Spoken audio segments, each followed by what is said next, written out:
Video kanina gawa nga po ng nagmamadali nga kami kasi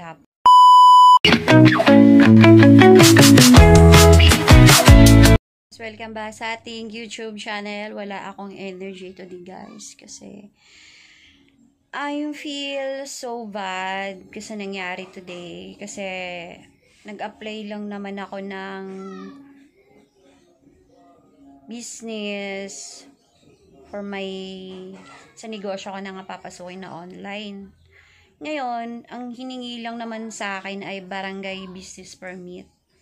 Nangyari, pumunta kami sa barangay. Ang sabi doon sa barangay, hindi nga pala ako nakapag-video kanina. Gawa nga po ng nagmamadali nga kami kasi hapon na. Yun, pagpunta ron, ang sabi doon sa amin, di na daw sa kanila manggagaling yung business permit. So, ang nangyari, sabi nila, doon daw kami pupunta sa City Hall para kunin yung barangay business permit. Kasi yun lang naman talaga yung kailangan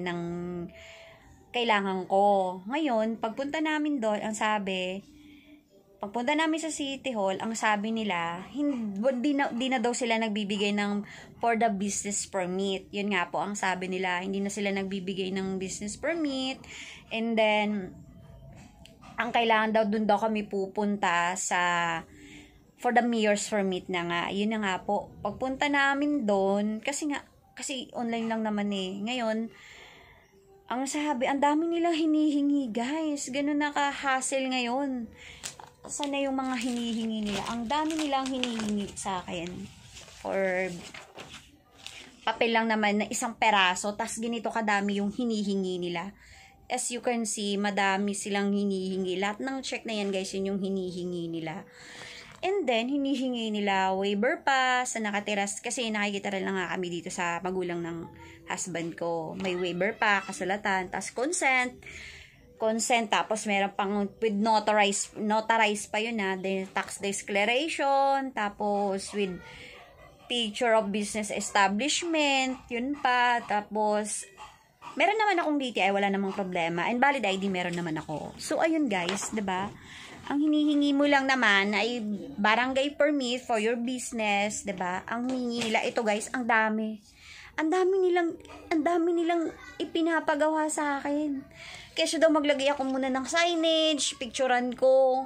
Diyos ko, ang hinihingi ko lang naman, barangay for business permit ng online. 'Di ba? Ang dami na nilang hinihingi, Diyos ko.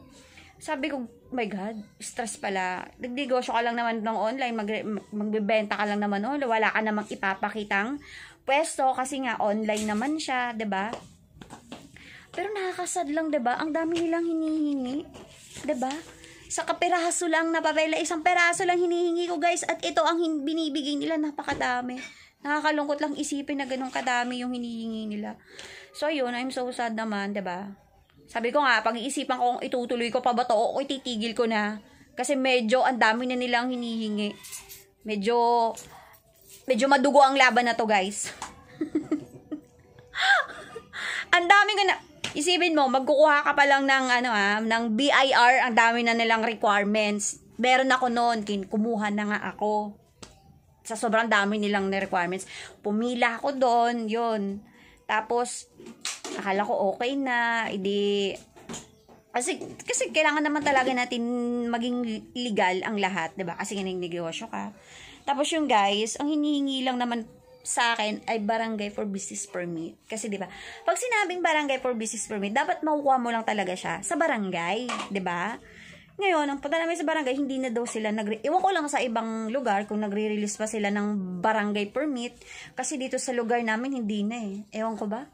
Ayoko na magsalita. Medyo na-stress na ako eh. Nawala ako sa mood kanina. Ang dami nilang hinihingi. Sa papel ko lang naman na konti. Kapiranggot lang na ganito yung hinihingi ko. Isang papel lang. Tapos ganito, bibigyan nila ako. Napakadaming requirements. Oh my God. Kaya na-stress ako. Tumatagiyawat ako, guys. Sabi ko, yung papel lang nihingi ko is barangay for business permit. Ang hiningi nila ganito, guys. Tapos online mo lang siya gagamitin. Tapos magpipicture ka daw, yung kasama yung establishment mo, pipicturean mo siya, guys. Online nga eh. Wala nga tayo sa bahay lang, pipicturean mo yung bahay mo, tapos meron ka nakalagay na signage dyan, diba? So, ayun guys. Nako, nakasar ako. Siguro, huwag na muna natin intindihin yun. Medyo nai-stress kasi tayo sa mga bagay-bagay na yan, diba? So, pati ako yun sa stress, pati yung tagyawat ko, lumabas ang lalaki ng buto. So, ayun guys, maging sa pagnenegosyo, syempre gusto naman natin lahat is legal. Sino ba kasi ayaw ng legal? Gusto natin yun.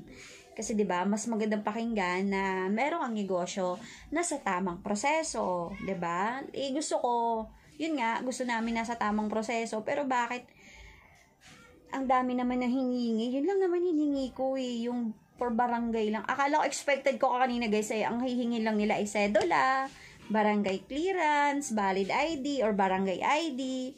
Yung pala guys, ang dami. Yun nga, na bad trip na ako, nasira na yung araw ko, wala na tayong magagawa kasi tapos na. So, ayun guys, may pinapasikaso kasi ako for online business nga, yun. Yun yung rules ng ating gobyerno ngayon, 'di ba? Kailangan nating sumunod sa mga binibigay nilang mga rules, mga batayan nila for the business, 'di ba? So kakalungkot lang isipin na kaperanggot lang na papel lang naman yung gusto mo at pinasa pa sa kanila, 'di ba? Kasi expected kung barangay, 'di ba? Di sana sa barangay na lang natin siya kinuha. 'Di ba? Bakit kailangan pa natin pumunta dun sa mas mataas? Kaya nga 'di ba, barangay business permit, yun na lang naman dapat. So ayun, and ang natutunan ko, bago ka pala pumasok sa pagninegosyo, kailangan i-research mo, aalamin mo kung ano yung mga kailangan, kung ano yung mga pangangailangan, at ano yung mga requirements, ano ang dapat gawin, 'di ba? Huwag tayong pabigla-bigla. Kasi guys, akala ko, pag pumasok ka na ng online business, yung mga requirements lang is basic. Hindi katulad ng may establishment ka. Pero parang same lang naman pala. Diba? Meron kang BIR. Kasi akala ko pag okay na guys, meron kang BIR. So, may tax na ikaw nang babayaran. Diba? Yun yung expected ko. So, medyo nagulantang lang ako kasi meron palang ganun na ibang barangay na hindi na sila pala nag-i-issue ng barangay business permit. Iba na pala yung ini-issue nila, mayor's permit na ata for the business permit. Yun na pala yung ini-issue niya. Kahit pala sabihin mo may BIR ka na. So, ayun. And bye for now guys. Yun na muna ang ating vlog. Ang aking mga tsagyawat. Bye-bye!